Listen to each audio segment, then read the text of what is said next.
त्यांच्या रानमेव्याला सुरुवात झालेली आहे. पाहू शकता तुम्ही, काली मैना फुलायला लागले आहे. करवंदाची जाळ आहे मोठीच्या मोठी. तर फुलं लागायला थोड्या दिवसांनी करवंद आता चालू होतील. काळी मैना एकदम एकदम काळी काळी होईल सर्व जाळ. कोकणचा रानमेवा आहे खास. भरपूर करवंद होणार आहे तिथे.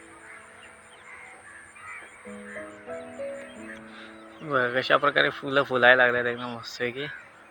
पहिला आम्ही लहान असताना शाळेत असायचो तेव्हा ही फुलं पण खायचो.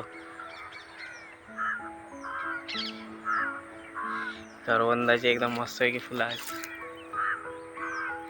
किती करवंद होतील याच्यामध्ये. फुलं खूप लागलेली आहेत. तर फुलायला लागल्यात करवंदीचे झाड पूर्ण. या अशा प्रकारे फुलं असतात. मस्त आहे. खूप मोठी जाळ आहे.